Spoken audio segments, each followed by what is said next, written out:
there are few places in the world more hostile than Mount Everest. It is 8,848 meters high. Here, the air is so thin that the human body can only survive for a few days. But the mountain could actually help save lives. This is the theory of Professor Parati from Milan. He's convinced that the lack of oxygen in the thin air of the Himalayas is comparable to conditions suffered by many chronically ill patients. We want to find solutions for patients who have chronic diseases which are associated with a poor oxygen supply. That's typically the case of heart failure patients or the severe obese patients with sleep apnea. The researchers are principally interested in sleep apnea, a cessation of airflow during sleep.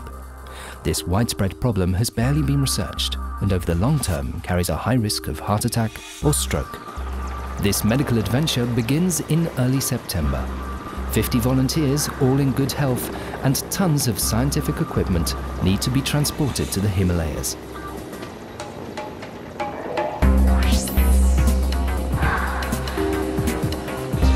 It's the largest research expedition that has ever set out for the south face of Everest. An international team of Italians, Russians, French, Americans and Germans, made up of 34 men and 16 women. The majority are doctors or students, and their goal is to reach base camp.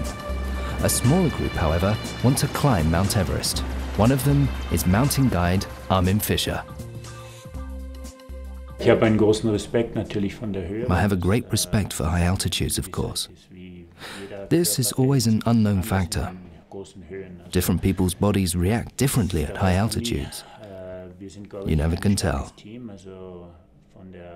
From the point of view of experience and technical ability, however, we're a strong team. We'll still need a bit of luck with the weather and the conditions, though. The testing begins in Namche Bazaar at 3,700 meters. A tourist lodge is turned into a hospital. The aim is to investigate the effects on blood, heart and circulation, as well as the psyche and powers of concentration. One of the sponsors of the trial, the research-based international drug company Boehringer Ingelheim, has supplied a drug which the researchers use to test how these diseases could be better treated. We randomize people, double-blind, so they don't know what they are taking, and I don't know either, so it's been computerized. We randomize them to take either a medicine, which is a angiotensin receptor blocker, telmisartan, or placebo. The trek up to Everest's base camp takes 5 days.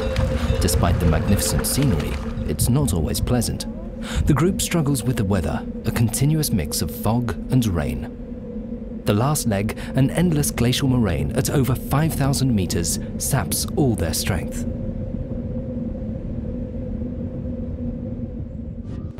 Over the next few days, the doctors set everything up.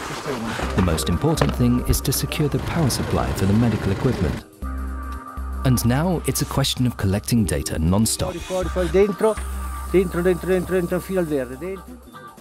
Lung capacity, blood pressure, heart rate, oxygen saturation, mental concentration, and memory ability. Blood samples will be sent back to Milan in refrigerated containers, and further tests are carried out on the drugs. At the same time, the second group, the mountaineers, set off through the Khumbu icefall and up to Camp 1 at 6,100 meters. A special T-shirt has been developed for them to record their body data even at high altitudes. Okay. Und das misst halt den Sauerstoffgehalt vom Blut. This measures the oxygen content in the blood and stores the information. In the morning, when we set off again, it all comes off. We leave the T-shirt on and take the various measuring instruments back down with us. Die verschiedenen Messungsgeräte, die nehmen wir alle runter. The next day, they climb up to Camp 2 at a height of 6,500 meters. Here, too, medical tests are carried out successfully. The next morning, though, the view of the summit shows that the weather is changing. The dreaded jet stream is strengthening. More and more avalanches are occurring. The ascent has to be called off. Luckily, though, they've still managed to gather all the data. And now a new adventure is beginning for the scientists. Evaluating all the data they've collected will take them 6 months.